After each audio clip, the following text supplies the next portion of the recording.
नमस्कार साथियों। तो आज है 6 जनवरी 2026। दोस्तों, आज जो बाजार में करेक्शन हमें देखने को मिला ना, ये कोई नॉर्मल करेक्शन नहीं था। अब देखिए, नॉर्मल करेक्शन का मेरा मतलब ये है कि देखिए, आपके इंडेक्स में करेक्शन हुआ या इंडेक्स में जितने भी शेयर लिस्टेड है, मतलब जो लिस्टेड कंपनी है इंडेक्स में, उसमें भी गिरावट हुआ। बट आज ऐसा नहीं था। निफ्टी 50 अगर आप चेक करेंगे, मैक्सिमम शेयर पॉजिटिव में क्लोजिंग दिया। सिर्फ और सिर्फ कुछ ऐसे हेवी वेटेड शेयर की वजह से आज गिरावट हुआ मार्केट में। जैसे कि आप देख लीजिए, रिलायंस इंडस्ट्री की शेयर लगभग 4% गिर गया। अब रिलायंस जैसे कंपनी जिसका ओवरऑल वेटेज निफ्टी 50 में सेकेंड लार्जेस्ट है, सेकेंड हाईएस्ट वेटेज, उसमें अगर 4% गिरावट होता है तो ऑब्वियसली इंपैक्ट तो पड़ेगा। अब इसके पीछे भी एक बहुत बड़ी कहानी है। बीच में खबर मिल रहा था कि आपकी रिलायंस रशिया से अभी भी क्रूड खरीद रहा है। अब सडनली आके आज रिलायंस ने क्लैरिफिकेशन दे दिया कि भाई हम तो ऐसा नहीं कर रहे हैं। अब देखिए, रिलायंस की जो पिछले 2-3 क्वार्टर की बैलेंस शीट में इतना ज्यादा मोटा मार्जिन, मतलब मार्जिन इतना ज्यादा बढ़ गया था, प्रॉफिट इतना बढ़ गया था, उसके पीछे रीजन वही था कि सस्ता क्रूड खरीद रहा था, बेच रहा था रिफाइन करके। अब जिस वजह से बाजार को उसको ये क्लैरिफिकेशन पसंद नहीं आया, रिएक्ट कर दिया। ऊपर से दोस्तों, कल याद कीजिए, कल रात की 10:30 की वीडियो में आपको मैं दिखा रहा था, एचडीएफसी बैंक के एडीआर वर्शन लगभग 4-4.5% नीचे था, है कि नहीं। और कल भी हमने देखा था एचडीएफसी बैंक की शेयर गिरा था इंडियन मार्केट में 2-2.5%, क्योंकि क्वार्टर 3 की जो बिजनेस की रिपोर्ट आउट हुआ है, आपके कल की बात है, कल दोपहर की बात है, बाजार को उतना पसंद नहीं आया। आज एचडीएफसी बैंक की शेयर गिर गया। अब जरा सोचिए, एचडीएफसी बैंक और रिलायंस इंडस्ट्री, इन दोनों को मिला के लगभग 20% के ऊपर वेटेज आपको दिख जाएगा। एचडीएफसी बैंक 1.5% गिर गया, रिलायंस 4% के ऊपर गिर गया। तो मेनली आज जो गिरावट हुआ है बाजार में, आपको जो करेक्शन देखने को मिल रहा है ना निफ्टी में, ये दोनों ही व्यक्ति की वजह से समझ आ चुका है।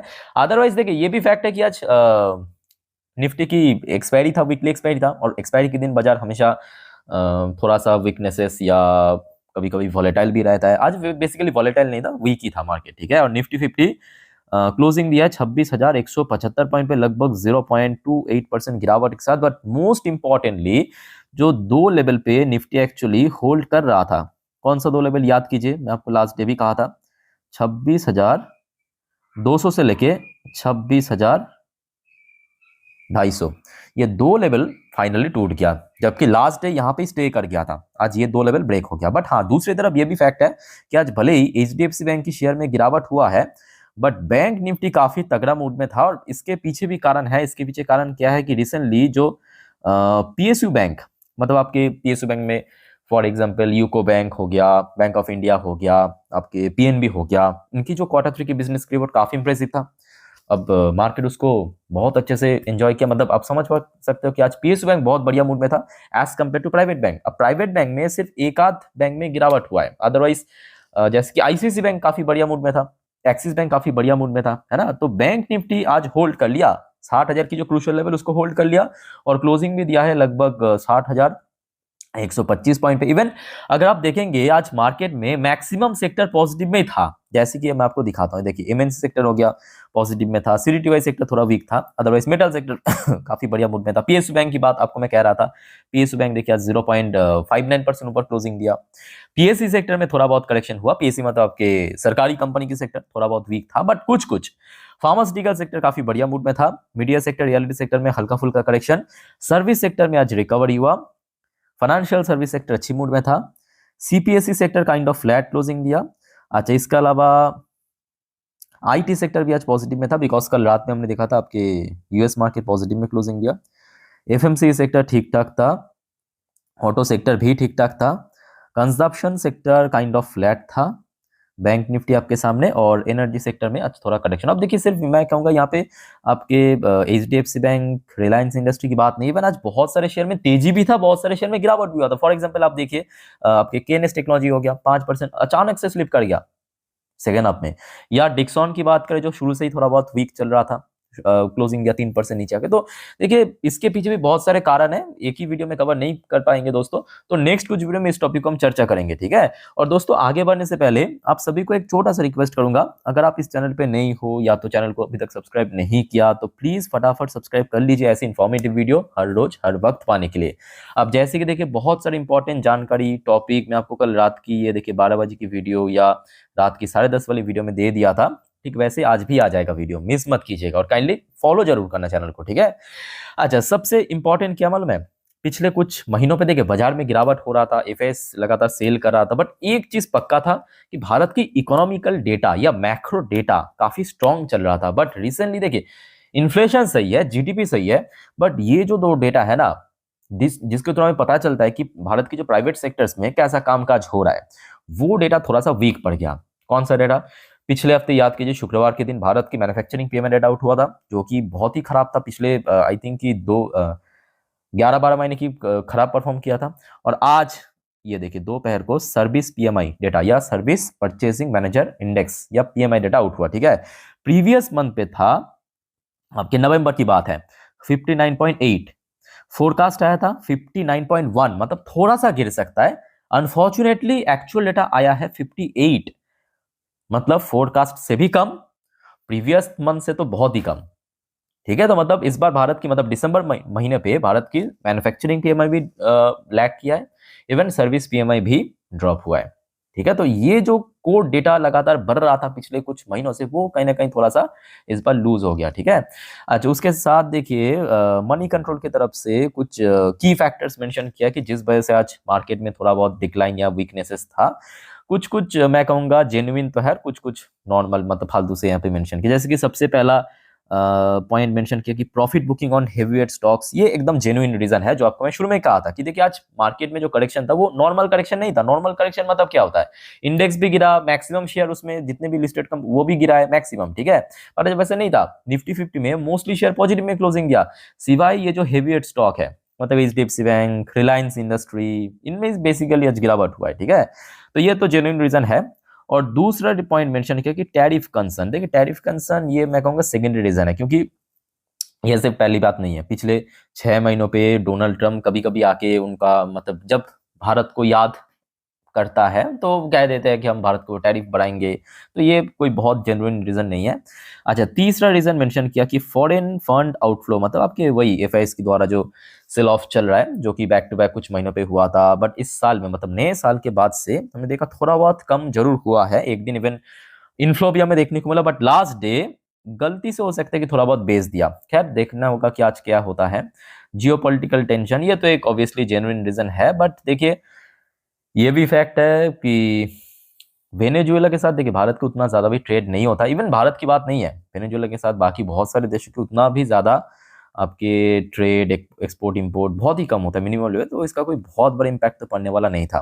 खैर यहाँ पे ये कुछ पॉइंट मेंशन किया। अच्छा, कुछ जो अभी चल रहा है जियोपॉलिटिक्स में, थोड़ा मैं आपको समझा देता हूँ। देखिए कल रात तक की अपडेट ऑलरेडी आपको मैं दे चुका हूँ, उसके बाद की ये सुबह सुबह की अपडेट है। Oil election and in charge, Trump reveal his plan for Venezuela's future. तो देखिए घूम फिर के वही ऑयल आ रहा है, तो डोनाल्ड ट्रंप की नजर पड़ा वेनेजुएलन क्रूड ऑयल के ऊपर। अब देखना होगा कि यहाँ पे यूएस क्या करते हैं, क्योंकि देखिए सबसे पहली बात, यहाँ पे ट्रम्प ने कहा है कि मतलब वेनेजुएला पे एक फेयर इलेक्शन किया जाएगा। फेयर इलेक्शन, क्योंकि जो सुनने को आ रहा है कि ये जो प्रेसिडेंट था, मतलब आपके निकोलस मडुरो, वो काइंड ऑफ डिक्टेटरशिप टाइप का था, डिक्टेटर टाइप का था, ठीक है। तो एक फेयर इलेक्शन किया जाएगा, उसके बाद कोई प्रेसिडेंट बनेगा, वो अलग बात है। बट सबको देखिए, दुनिया को पता है कि डोनाल्ड ट्रम्प क्यों सडनली, या यूएस क्यों सडनली एयर स्ट्राइक किया है, या क्यों कैप्चर करके लेके गया है, ठीक है। अच्छा, इस सब के चक्कर में जो बीच में थोड़ा बहुत, मतलब कह सकते हो कि हाइप क्रिएट हुआ था कि शायद रशिया और यूक्रेन के बीच जो 4 साल की जंग वो रुक सकता है, वो थोड़ा सा फेड हो रहा है। ये देखिए, progress for Ukraine talk in Paris uncertain with US focus shifting to Venezuela. तो यहां से भी कहीं ना कहीं थोड़ा सा क्लैरिटी दोस्तों कम दिखाई दे रहा है। जो बीच में थोड़ा सा क्लैरिटी मिल रहा था कि शायद इस बार हो जाएगा कैसे भी करके, बट यहाँ पे क्लैरिटी थोड़ा सा कम दिखाई दे रहा है। वैसे देखिए कल रात में यूएस मार्केट की सेंटिमेंट तो काफी बढ़िया था, डॉ जोन्स, नैस्डैक सब आपके पॉजिटिव में क्लोजिंग था, और जिस वजह से आज हमने देखा कि आईटी स्टॉक्स बहुत ही अच्छा रिएक्ट किया। बट आज सुबह से ये भी फैक्ट है कि डॉ जोन्स की फ्यूचर या नैस्डैक की फ्यूचर बहुत वीक। अभी भी आप देखिए यूएस में लोकल टाइम सुबह के एकदम 5:52, अभी तो कुछ घंटों बाद यूएस मार्केट ओपन होगा शाम के वक्त, मतलब हमारे यहाँ पे शाम के वक्त। डॉ जोन्स की फ्यूचर चल रहा है लगभग 0.17% नीचे, इवन नैस्डैक की फ्यूचर भी शुरू में थोड़ा सा स्लिप कर गया था, ये देखिए। अभी हो सकता है कि थोड़ा आपको ग्रीन में दिखाई दे, बट यहाँ पे अगर आप थोड़ा गौर से देखेंगे, ये देखिए, ये देखिए, ये वाली पार्ट को एकदम से यहाँ से स्लिप कर गया, नेगेटिव में पहुंच गया। ठीक है, तो ये भी फैक्ट है कि कहीं ना कहीं डॉ जोन्स की फ्यूचर, नैस्डैक की फ्यूचर सुबह सुबह एकदम से स्लिप करने के कारण इंडियन मार्केट में भी उसका इम्पैक्ट देखने को मिला। ठीक है, अच्छा, by the way, Indian currency की वैल्यूएशन में ऐसा कुछ बहुत बड़ा चेंजेस नहीं हुआ, मतलब लास्ट डे या लास्ट नाइट जहाँ पे था अभी भी लगभग उसी लेवल के आसपास है, 90 पॉइंट समथिंग। ठीक है, और जो आपको मैं इसके पहले भी बार बार कहा था कि देखिए एफएस की फ्लो चाहिए, और विदाउट एफएस की फ्लो वो तो हो नहीं सकता। बट फिलहाल आज क्रूड ऑयल की प्राइस भी थोड़ा सा स्टेबलाइज लग रहा है। अच्छा, अब चलिए मैं आपको कुछ एशियन पैसिफिक मार्केट की जानकारी दे देता हूँ। जैसे कि देखिए, एशिया में मेनली आज इंडियन मार्केट में थोड़ा बहुत करेक्शन, अदरवाइज अगर आप देखेंगे जापानीज मार्केट तो बहुत ही तगड़ा मूड में था। हर एक इंडेक्स आप देखिए 1.5-2% ऊपर आके क्लोजिंग दिया। या चाइनीज मार्केट को आप उठा के देखिए, चाइनीज मार्केट भी बहुत, तो बेसिकली यहाँ पे जो मनी कंट्रोल की तरफ से हमने देख रहा था ना, यहाँ पे जो मेंशन किया है कि टैरिफ की वजह से जियोपॉलिटिकल इशू, तो उसका इम्पैक्ट ऑलरेडी लास्ट डे में देखने को मिल गया। अगर उसका इम्पैक्ट ही होता तो कहीं ना कहीं जापानीज मार्केट, चाइनीज मार्केट आज भी गिरता, है ना। अब लॉजिकली सोचिए, हांगकांग की मार्केट भी काफी बढ़िया मूड में था, मोस्टली इंडेक्स 1.5-2% ऊपर। साउथ कोरियन मार्केट भी अगर आप देखेंगे, ये देखिए आज खुला था, कॉस्डेक्स, केआरएक्स, कॉस्पी मोस्टली 1.5% ऊपर। इंडियन मार्केट ही आज थोड़ा वीक पड़ गया, और रीजन वही इंडिविजुअल शेयर है, रिलायंस और आपके एचडीएफसी बैंक।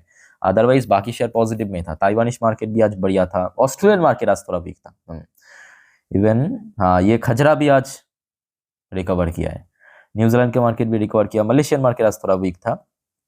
इंडोनेशियन मार्केट भी अच्छा था, सिंगापुर मार्केट भी अच्छा था, थाई मार्केट आज थोड़ा वीक पड़ गया। ठीक है, तो मतलब एक दो जगह की मार्केट के अलावा मोस्टली मार्केट आज एशियन पैसिफिक जोन पे काफी बढ़िया मूड में था, मतलब पॉजिटिव मूड में था। ठीक है, तो दोस्तों मार्केट से रिलेटेड जितने भी इंपॉर्टेंट जानकारी था अभी तक की आपके साथ में शेयर किया। अच्छा, याद रखना नेक्स्ट कुछ वीडियो में और भी बहुत सारे टॉपिक को लेकर आपके साथ में शेयर करूंगा, सो एक भी अपडेट मिस मत करना। जैसे कि KNS technology, Dixon, HDFC bank या रिलायंस इंडस्ट्री की शेयर क्यों गिरा, डिफरेंट वीडियो में हम कवर करेंगे, सो मिस मत करना एक भी अपडेट। ठीक है, और काइंडली चैनल को सब्सक्राइब करके जरूर रखिए ऐसे इन्फॉर्मेटिव वीडियो हर रोज हर वक्त पाने के लिए। तो इस वीडियो को वाइंड अप करता हूँ, मिलते हैं नेक्स्ट वीडियो में। टेक केयर, बाय बाय, जय हिंद।